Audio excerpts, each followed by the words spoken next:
welcome back and thank you for staying with us.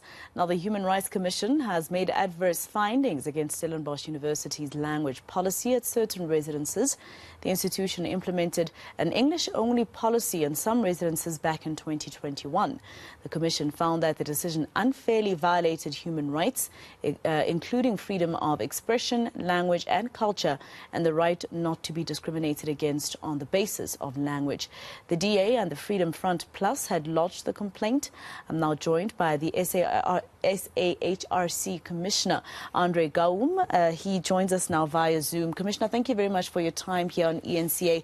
Just tell us, your full report into the findings at some of the residences in Stellenbosch University, particularly with this language policy.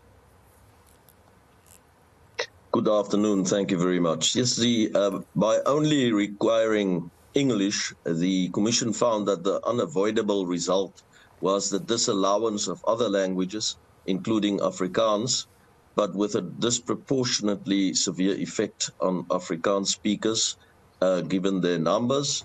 So the Commission was satisfied that affected students in these particular residences were at certain times and to certain extents prevented from speaking the language of their choice and pressured or even forced to speak another language, which basically means that it was a requirement to only speak English.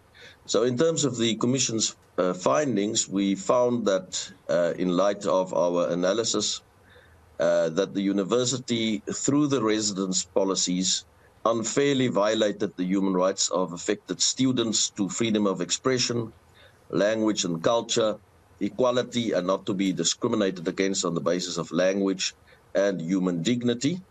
And we have very specific proposed remedial action in this regard, and that is that, first of all, that the university should, through the Office of the Vice-Chancellor, issue a written public apology to any students who were negatively affected by the residence policies.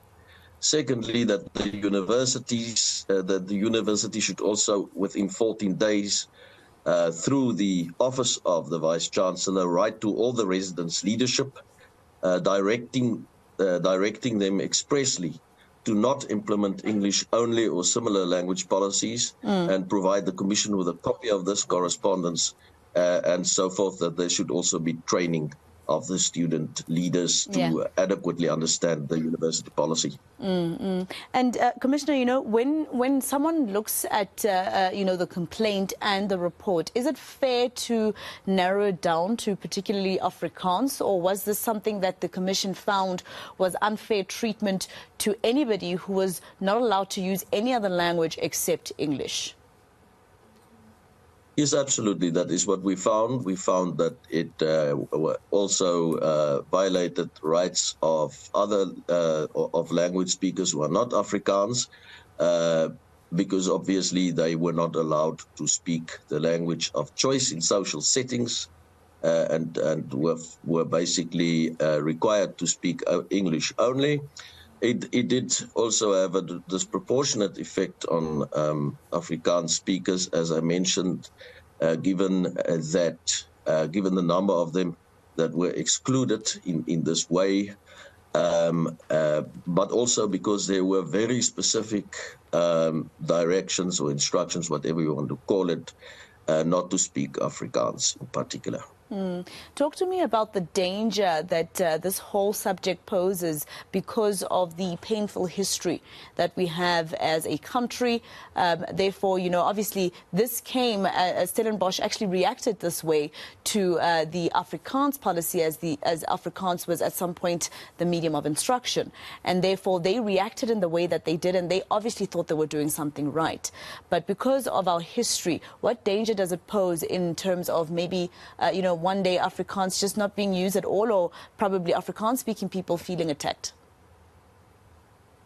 Yeah, I think it's important to note, first of all, that we do have 11 official languages in our country, and that our own constitution makes mention of unity in diversity and emphasizes the importance of diversity.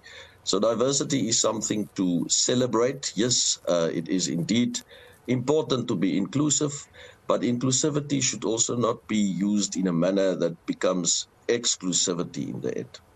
Mr. Gaum, thank you so much for speaking to us here on ENCA and on All Angles. We'll get reaction from the university and hopefully the DA and Freedom Front Plus. It's also about the fact that it's these two political parties that make South Africans question it. But that was Andre Gaum. He is a commissioner at the South African Human Rights Commission.